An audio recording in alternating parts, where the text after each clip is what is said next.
మార్కెట్లో ఏ కోర్స్ చేసినా రెండేళ్ల ముచ్చటే. కానీ ఏఐ అండ్ డేటా సైన్స్ నేర్చుకుంటే రాబోయే 10 ఏళ్ల వరకు మీ కెరియర్ కి తిరుగుండదు. అది ఒక్క ఇన్నోమాటిక్స్ తోనే సాధ్యం.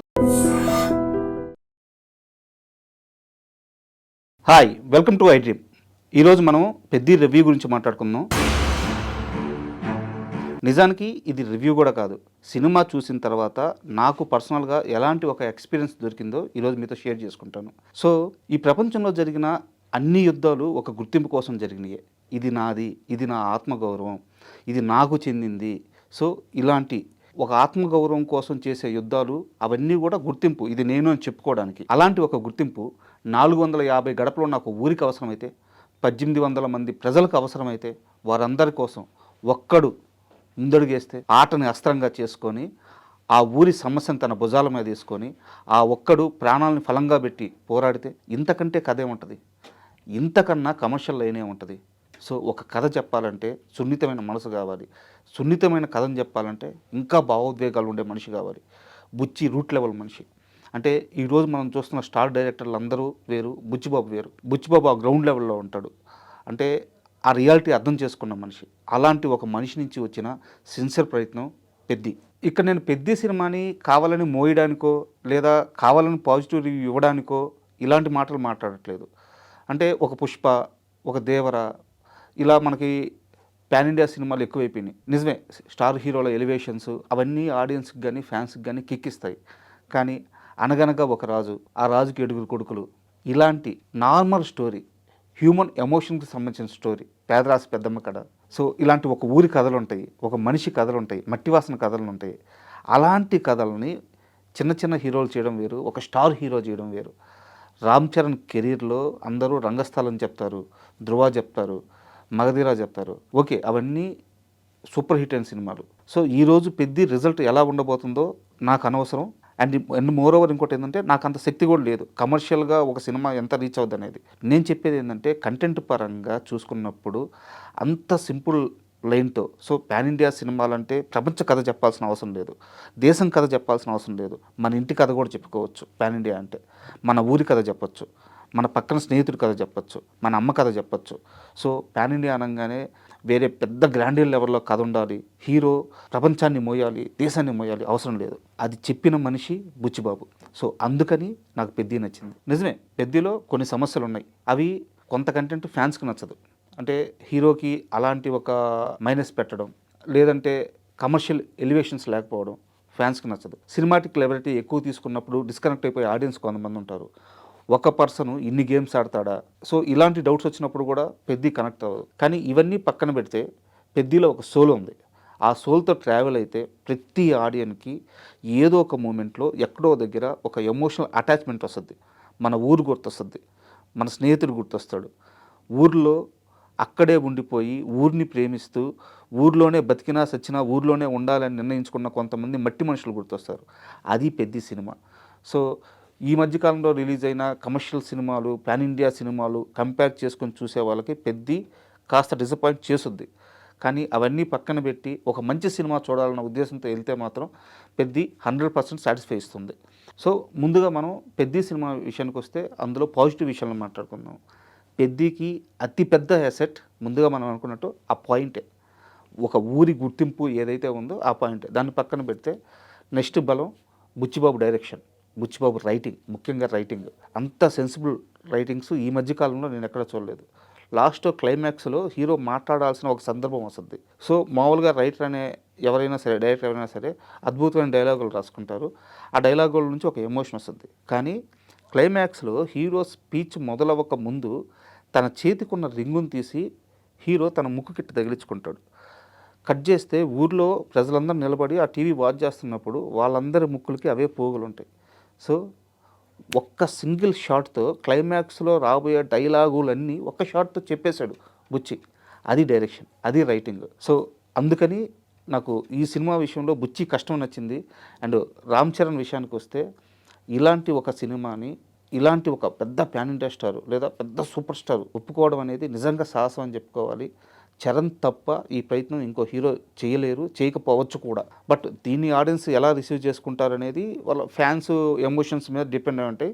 అయితే ఈ విషయంలో మాత్రం రామ్ చరణ్కి ఖచ్చితంగా హ్యాట్సప్ చెప్పాల్సిందే. అండ్ పెద్దికి మరో అతిపెద్ద ప్లస్ వచ్చేసి జగత్ బాబు క్యారెక్టర్ అప్పల్ సూరి. అంటే జగత్ బాబు చాలా గొప్ప నటుడు, చాలా పెద్ద సినిమాలు చేస్తున్నారు, చాలా పెద్ద హిట్స్ ఉన్నాయి. ఇవన్నీ పక్కన పెడితే జగత్ బాబు గారు అనగానే చాలామందికి అంతఃపురం సినిమాలో క్లైమాక్స్ సీన్ గుర్తొస్తుంది. తన ప్రాణాలు పోతా ఉన్నా సరే ఆ సిగరెట్ తాగుతూ డబ్బులను చూసుకుంటూ ఆయన చేసిన ఆ నటన అంతఃపురం అంటే కొన్ని తరాల పాటు మిగిలిపోయేది కృష్ణవంశీ గారి సినిమా.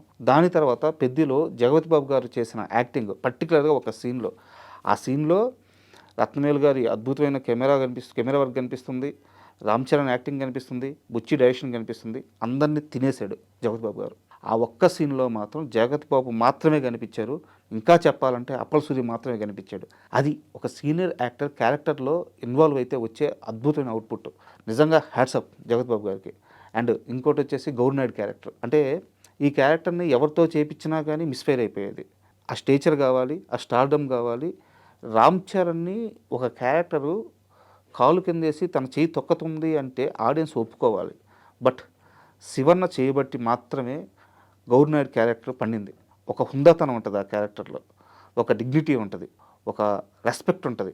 ఆ క్యారెక్టర్ చుట్టూ ఒక ఆరా ఉంటుంది. సో శివన్నను ఎప్పుడైతే ఈ క్యారెక్టర్లోకి బుచ్చి అనుకుని ఫైనల్ చేసుకొని తీసుకున్నాడో అప్పుడే బుచ్చి సగం సక్సెస్ అయినట్టు. అండ్ ఇందాక మనం చెప్పుకున్నట్టు టెక్నికల్గా సినిమాకి పనిచేసిన ప్రతి ఒక్కరు ప్రాణం పెట్టేశారు. డిఓపి రత్నవేల్ గారు అయితేనేమి, and art director Avinash Kolla గారు అయితేనేమి, అండ్ ముఖ్యంగా మ్యూజిక్ డైరెక్టర్ ఏఆర్ రెహమాన్ గారు తెలుగు సినిమాలకు పనిచేసి ఇప్పటికే చాలా సంవత్సరాలు అయిపోయింది పెద్దికి ముందు. అంటే కొంతమందికి రెహమాన్ గారితో పనిచేయడం భయం కూడా వేసిన సందర్భాలు ఉన్నాయి. అవుట్పుట్ విషయంలో కానీ, లేదా ఆయన టైంకి ట్యూన్స్ ఇస్తారా లేదా అనే కానీ, లేదా ఆయన్ని హ్యాండిల్ చేయగలమా లేదా అనేసి. బట్ బుచ్చి అవన్నీ పర్ఫెక్ట్గా హ్యాండిల్ చేసుకున్నాడు. మేబీ ఆ ప్రేమ వల్ల ఏమో ఏఆర్ రెహమాన్ చాలా రోజుల తర్వాత ఒక తెలుగు సినిమాకి అద్భుతమైన బీజిఎం ఇచ్చారు. సాంగ్స్ కూడా థియేటర్లో వింటున్నప్పుడు వాటి వాల్యూ తెలుస్తుంది. సో హ్యాట్సప్ రెహమాన్ గారు, మీ కంబ్యాక్ ఇంత స్ట్రాంగ్గా ఉండడం చాలా ఆనందంగా ఉంది. అండ్ టెక్నికల్గా ఇంత బలం ఉన్న సినిమాకి ప్రొడ్యూసర్స్ ఎంత పెద్ద సపోర్ట్ చేస్తే ఇంత బలం వస్తుందో మీకు ప్రత్యేకంగా చెప్పాల్సిన అవసరం లేదు. ఇలాంటి ఒక కథని రాసుకోవడమే డేరింగు, ఇలాంటి కథని హీరో ఒప్పుకోవడమే డేరింగు. వీటన్నిటికంటే కూడా ఇలాంటి ఒక కథని తమ భుజాల మీద వేసుకొని 100 కోట్ల రూపాయలు ఖర్చు పెట్టిన నిర్మాతలకి నిజంగా హ్యాట్సప్. అండ్ ఇప్పుడు దాకా మనం పెద్ద పాజిటివ్స్ మాట్లాడుకుందాం. అండ్ పెద్ద నెగిటివ్ విషయానికి వస్తే నాకు ముఖ్యంగా అతిపెద్ద మైనస్ అనిపించింది సినిమా లెంత్ విషయంలో బుచ్చిబాబు అంటే ఎక్కువ సీన్స్ పడితే, ఎక్కువ డైలాగ్స్ పడితే ఎమోషన్ క్యారీ అవుద్దని నమ్మారు. అది ఆయన విజను. బట్ ఇక్కడ స్క్రీన్ మీద చూస్తున్నప్పుడు ఏంటంటే ఎమోషనల్ మూవీకి వీలైనంత లెంత్ తక్కువ ఉండాలి. ఇప్పుడు నీకు ఒక కమర్షియల్ సినిమాకి ఒక 10 ఎలివేషన్లు ఫైట్లు ఉన్నా సరే ఫ్యాన్స్ ఎంజాయ్ చేస్తారు. ఎమోషన్ మాత్రం ఆ పర్టికులర్ టైమింగ్తో పట్టుకోవాలి. సో ఇంత లెంత్ ఉండడం వల్ల ఏమైందంటే కాస్త ఆడియన్కి భారంగా అనిపించింది అక్కడక్కడ. అండ్ మోర్ ఓవర్ చెప్పాలనుకున్న కథను బుచ్చి పూర్తిగా చెప్పలేకపోయాడు. ఇప్పుడు ఉదాహరణకి హీరో మీద తనకి ప్రేమ మొదలైంది, ఎలా మొదలైంది అన్న విషయాన్ని చెప్పలేకపోయాడు. ఎందుకంటే అప్పటికే లెంత్ చాలా ఎక్కువైపోయింది. And more over cross over athletic అన్నప్పుడు ఒక గేమ్ నుంచి మరో గేమ్కి షిఫ్ట్ అయ్యే ఈ పరిణామ క్రమం ఉంటుంది. ఈ పరిణామ క్రమాన్ని బుచ్చి సరిగ్గా ఎస్టాబ్లిష్ చేయలేదు. ఏదో చాలా టక్కున అక్కడి నుంచి క్రికెట్ నుంచి కుస్తీకి వచ్చినట్టు, కుస్తీ నుంచి ఇంకో గేమ్కి టక్కున వెళ్ళిపోయినట్టు ఇలా చూపించాడు. సో దానికి కూడా టైం లేదు, ఎందుకంటే అప్పటికే ఎక్కువ సినిమా తీసేస్తున్నారు. సో స్క్రీన్ స్పేస్ సరిపోవట్లేదు. ఈ టైమింగ్ విషయంలో ఒక మైనస్ జరిగింది. అండ్ అది పక్కన పెడితే హీరోయిన్ క్యారెక్టరైజేషన్ కొంచెం అబ్బట్టుగా ఉంది. మంచి కథ చెప్తున్నప్పుడు సో బుచ్చి తీసింది రూట్ లెవెల్ మూవీ. ఎక్కడా కూడా రామ్ చరణ్ లాంటి హీరో ఉంటే కమర్షియలైజ్ చేద్దామన్న ఆలోచన రాలేదు.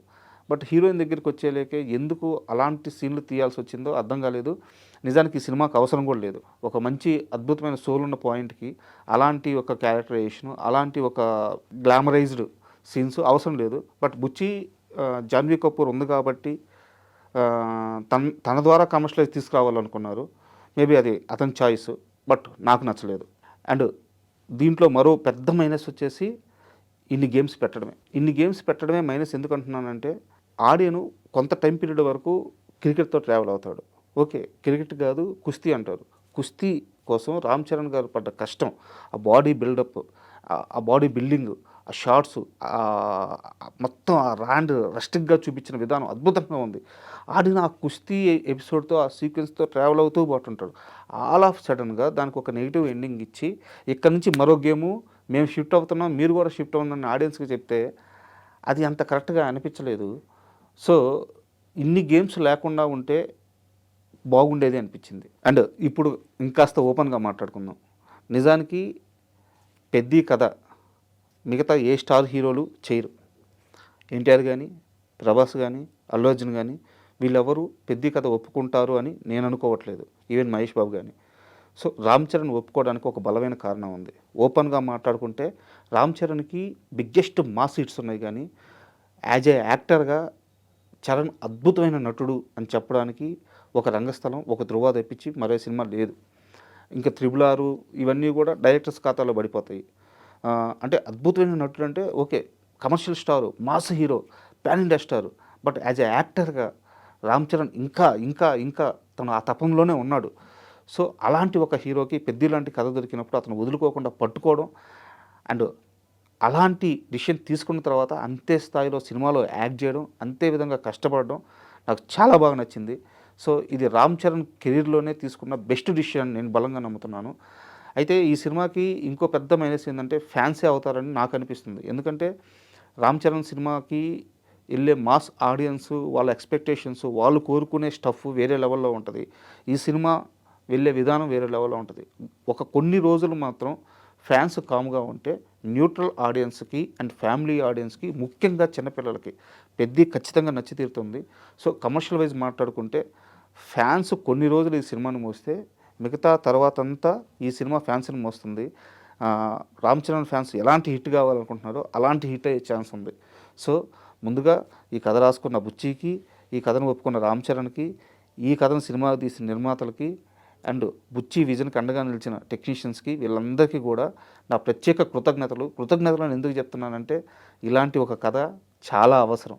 మన పిల్లలకి చూపించాలి, మన ఊరు గురించి తెలియజేయాలి, ఊర్లో ఉండే మనుషుల గురించి చెప్పాలి, ఆ ఎమోషన్ని వాళ్ళలో ఇంజెక్ట్ చేయాలి.